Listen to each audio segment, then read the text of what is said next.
नमस्कार, मी पंजाब डक. मी आहे सोनाली बॉर्डर मध्ये, नेपाळ आणि भारताची बॉर्डर आहे. तर या ठिकाणी महाराष्ट्रातल्या शेतकऱ्याला सर्वप्रथम आनंदाची बातमी देणार आहे.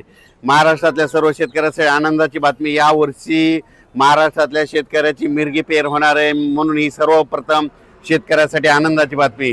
राज्यात सांगायचं झालं तर 7, 8, 9, 10, 11, 12 जूनच्या दरम्यान राज्यात मोसमी पाऊस येणार आहे, म्हणून हा अंदाज महाराष्ट्रातल्या सर्व शेतकऱ्यांनी लक्षात द्यायचा. आजच्यानं कंप्लीट आज आहे 28 मे 2026. आजपासून कंप्लीट 9 दिवस शिल्लक राहिले शेतीचे कामे करण्यासाठी. शेतकऱ्याला विनंती की तुम्ही काय करा, या 9 दिवसामध्ये शेतीचे कामे करून घ्या, कारण की राज्यामध्ये 7, 8, 9, 10, 11, 12 दरम्यान मोसमी पाऊस बरसणार आहे, म्हणून हा अंदाज लक्षात घ्यायचा.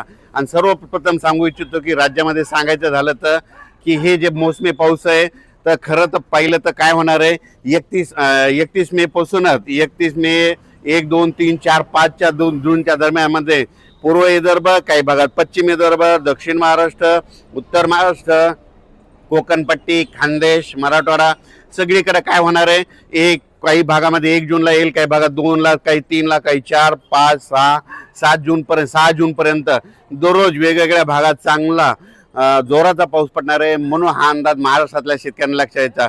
पण हे 6 जूनपर्यंत पाऊस पडल्याच्या नंतर त्याच्या पाठोपाठ लगेच मोसमी पाऊस येणार आहे आणि 31 आणि 1 तारखेला केरळमध्ये मान्सून दाखल होणार आहे आणि केरळमधून कंप्लीट 5 ते 6 दिवसामध्ये ते महाराष्ट्रात येणार आहे.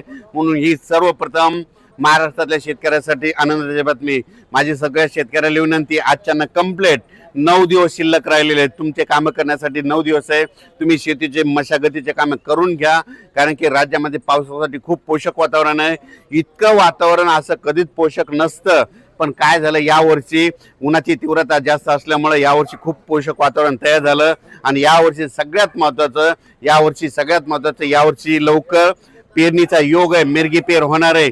कापसाच्या देखील बऱ्याच शेतकऱ्याचा काय होणार आहे, 2-3 टप्प्यामध्ये लागवडी होणार आहेत. कारण की काय होणार आहे, काही भागामध्ये 1 जून ते 6 जूनच्या दरम्यान काही ठिकाणी खूप जोराचा पाऊस पडणार आहे, काही निरंक राहील, काही भागामध्ये जास्त पाऊस पडणार आहे.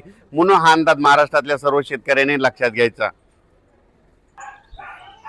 तेलंगणा, कर्नाटक आणि मध्य प्रदेशच्या शेतकऱ्याला सांगू इच्छितो की तुमच्या इकडे देखील काय होणार आहे की यावर्षी लवकरच पाऊस येणार आहे. खरं तर तेलंगणा आणि कर्नाटकमध्ये यावर्षी लवकर पाऊस येणार आहे, म्हणून हा अंदाज तेलंगणातल्या सर्व शेतकऱ्यांनी लक्षात घ्यायचा.